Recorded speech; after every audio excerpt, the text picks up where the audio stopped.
Habíamos sido amigos durante 13 años, y en todo ese tiempo jamás había dormido en su casa. ¿Y por qué la invitación de repente?, pregunté, cargando el bolso al hombro mientras él me sostenía la puerta. Mis padres van a salir, dijo soltando las palabras de golpe, y pensé que ya era hora de que conocieras mi humilde morada. La casa no era humilde, era una gran casona blanca de tablones, de esas que parecen haber estado siempre ahí, y el pueblo simplemente creció a su alrededor. Robles viejos custodiaban el terreno, y sus sombras caían sobre el césped. Dentro olía a madera antigua y cera, y algo más, como tierra removida tras la lluvia. Su madre era una mujer de huesos pequeños y sonrisa ansiosa que no alcanzaba sus ojos. Se movía por los cuartos en penumbra con una energía nerviosa, preguntando por bebidas y bocadillos. Su padre no hablaba. Sentado en un sillón de cuero, era un hombre grande con ojos quietos y oscuros que nos siguieron al pasar. Escuché que su madre le murmuró algo, urgente y bajo, pero no pude entenderlo. A las 7 en punto, sus padres se fueron. ¿Y qué plan hay?, pregunté, dejando el bolso en su cuarto. Era la única habitación normal de toda la casa. Pósters, cama desordenada y una consola frente al televisor. Todo lo demás parecía pertenecer a los muertos. Pizza, videojuegos, lo de siempre, dijo Leo. Se arrodilló para encender la consola. Se movía con calma forzada, pero yo vi la tensión en su cuello. Comimos, jugamos, y por un rato me olvidé de la casa, del silencio agazapado en sus rincones. Por un rato, solo éramos nosotros y los sonidos de la pantalla. Hasta que, cerca de las 9, pausó el juego. «Oye, tío», dijo. No me miraba, solo jugaba con el control entre las manos. «Mis padres tienen una regla rara». «¿Regla rara?» «Sí», alzó la cabeza. Sus ojos eran serios como una lápida. «Después de las 9 de la noche, tenemos que quedarnos aquí, en esta habitación. No podemos salir, ni al baño, ni por agua. Nada. La puerta se queda cerrada hasta el amanecer». Lo miré, buscando la broma. No la encontré. «Estás bromeando, ¿no? ¿Y si tengo que orinar?» «Hazlo ahora», dijo seco. Señaló una botella vacía en el escritorio. «Después de las 9, usas eso». La risa que tenía en la garganta murió.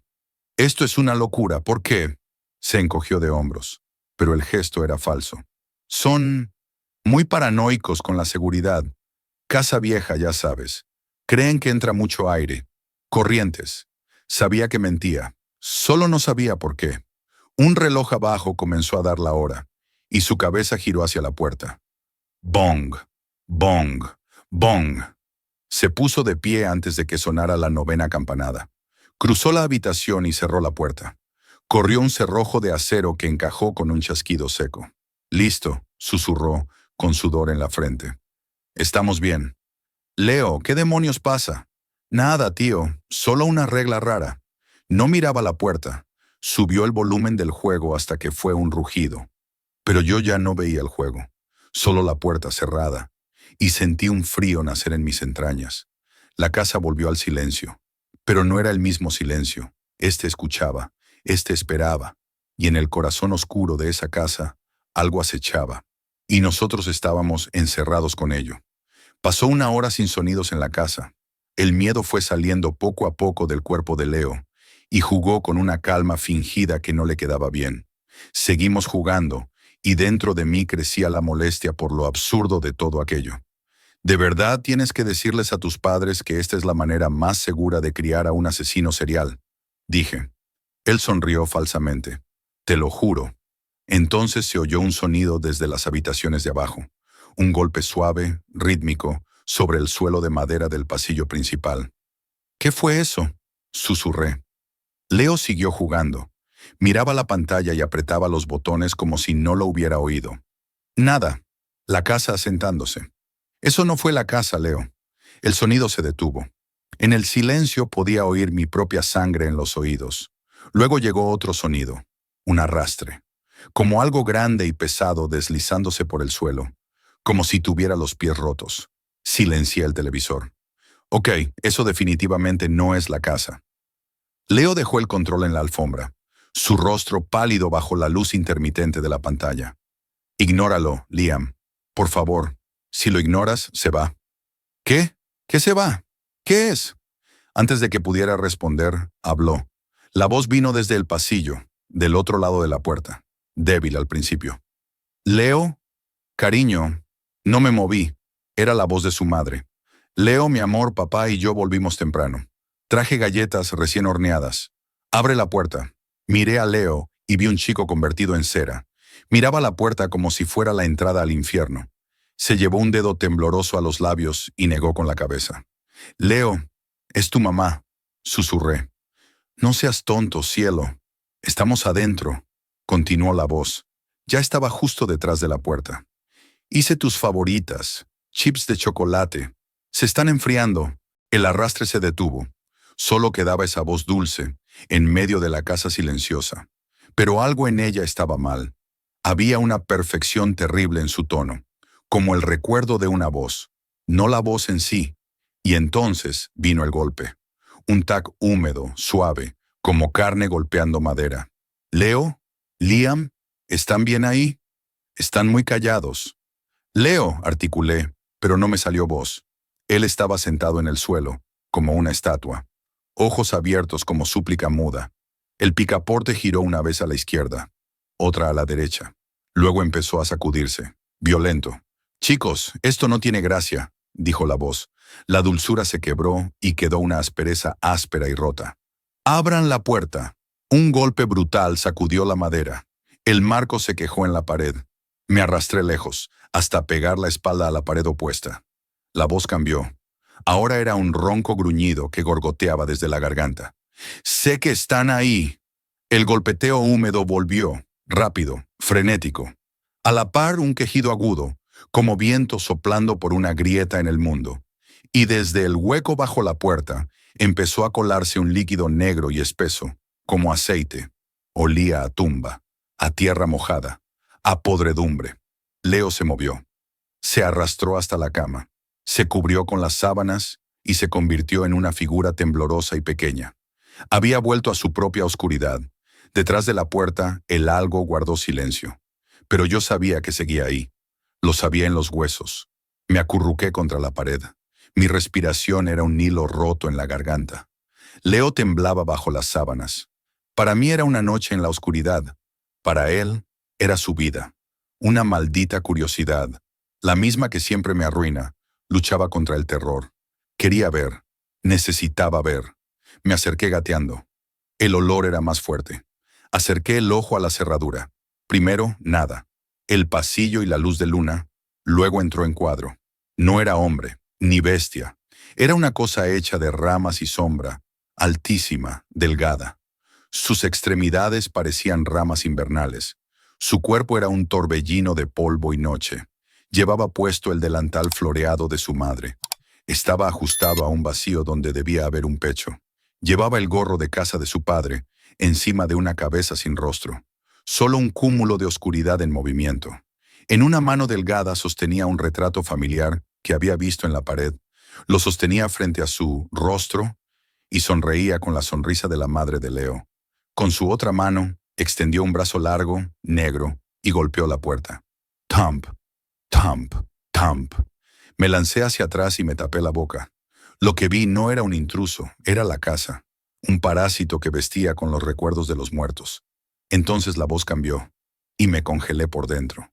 Liam, ¿por qué te escondes ahí? Tu mamá está muy preocupada por ti. Era la voz de mi madre, perfecta, la que usaba cuando yo era niño y tenía fiebre. Cuando me llamaba a cenar, una ola de nostalgia y horror me invadió. Déjame entrar, Liam, susurró con dulzura envenenada. Vine a llevarte a casa. Deslicé la espalda por la pared y caí al suelo. Sentí calor y vergüenza en los muslos. Mi cuerpo me había traicionado. Miré a Leo, temblando bajo la sábana. La botella en su escritorio no era una broma. Era un acto de compasión, una herramienta de supervivencia. El rasguño comenzó sobre la puerta. Lento, paciente, como una garra afilando su filo. Y todo el tiempo, la voz de mi madre me llamaba. Me prometía paz si solo abría la puerta. Pasaron horas.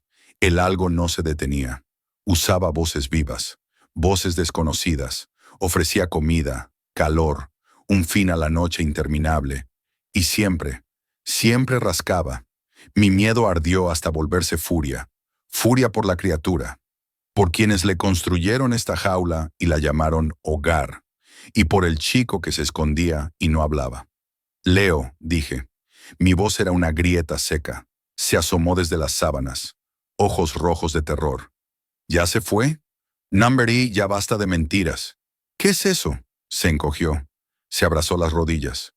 No sé qué es, murmuró hacia la puerta. Solo lo llamamos el hombre de la noche. Siempre ha estado aquí, desde que mi familia lo está. Y entonces contó. A trozos. Su tatarabuelo construyó la casa sobre tierra maldita.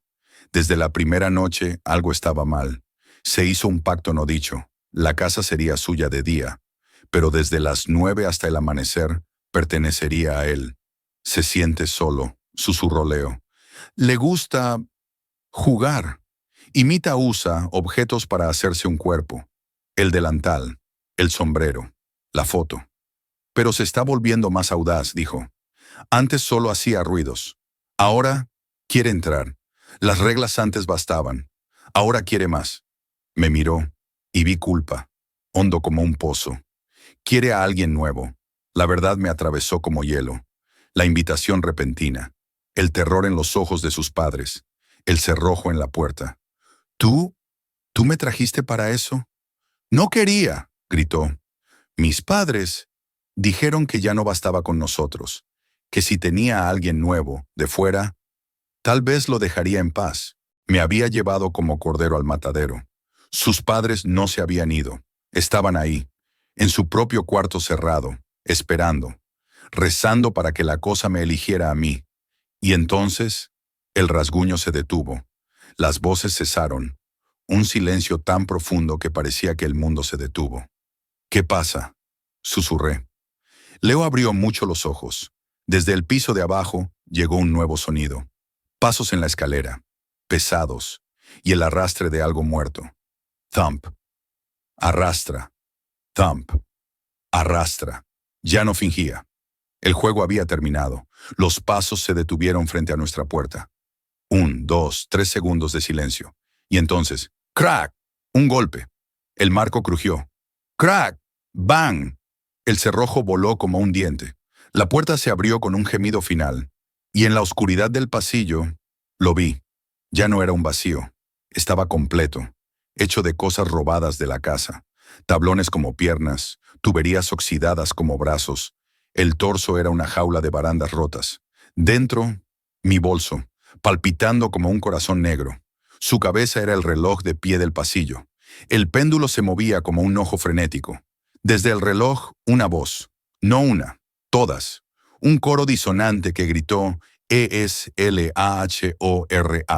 El monstruo entró. Un crujido de partes, de madera y metal. El aire se llenó de acerrín y olor a tierra.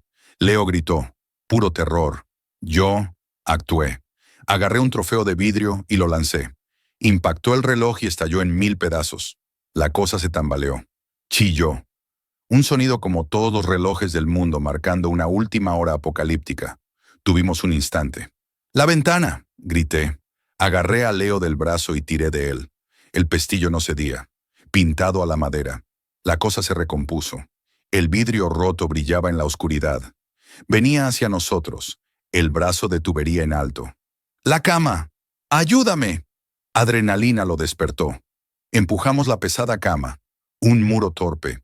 El monstruo tropezó en las sábanas y cayó. Rugió.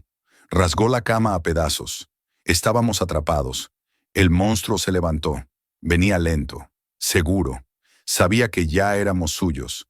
Levantó una mano hecha de cubiertos unidos. Una garra brillante y terrible. Y entonces vi algo detrás del televisor. Una linterna de alta potencia. Un último pensamiento desesperado. La tomé. El monstruo me alcanzó. Sentí su aliento de polvo. El péndulo oscilaba. Activé la linterna. ¡Luz! Un pilar blanco le dio de lleno en la cara. Chilló de dolor puro. La luz no lo quemaba. Lo deshacía. Los cubiertos cayeron. Una tabla se partió. La luz era veneno. Se cubrió con su brazo de tubería y retrocedió. Y comenzó la vigilia más larga de mi vida. Sostuve la linterna como una espada. El haz era lo único que lo mantenía lejos. Leo, detrás de mí, gritaba cuando lo veía acechar desde los bordes del cuarto. Éramos guardianes de una luz frente a una oscuridad que avanzaba sin tregua. Mi brazo dolía, las baterías se agotaban. Cada vez que la criatura se lanzaba, yo lo ahuyentaba con el haz, y volvía a los rincones, respirando. Así pasaron las horas, un empate entre luz y oscuridad, hasta que el haz empezó a fallar. Parpadeó. «Se está muriendo», jadeé. «Solo un poco más», suplicó Leo con los ojos en la ventana. «Solo un poco más». La criatura lo supo. Se tensó en la sombra. El haz se volvió un amarillo triste. Y entonces rugió y cargó. Pero en ese mismo instante, una línea gris se dibujó en el horizonte. El amanecer. La criatura me golpeó. La linterna cayó. Caí al suelo. El monstruo me cubría, su cara reloj inclinada hacia mí. En su péndulo vi mi reflejo. Entonces, un rayo de sol tocó su espalda. Se detuvo. Comenzó a deshacerse. La cabeza se volvió polvo. Los brazos de metal cayeron. El torso de baranda se derrumbó. Los cubiertos, la madera, mi bolso. Todo colapsó. Solo quedó un montón de basura y una capa de ceniza gris con olor a tumba. El sol entró. La luz llenó el cuarto destruido. Yo yacía en el suelo jadeando. Leo lloraba contra la pared. Era alivio y terror. Habíamos sobrevivido. Pasos se oyeron en el pasillo. Humanos. La puerta del cuarto de sus padres se abrió. Ellos aparecieron. No miraron el caos, ni los restos del monstruo. Me miraron a mí, y en sus rostros no había alivio, ni alegría. Solo una decepción profunda, absoluta. El horror no había terminado. Su plan había fallado. El sacrificio no se completó. El ente que era la casa tendría hambre cuando el sol volviera a caer. Yo fui el que escapó, y eso nunca me lo perdonarían.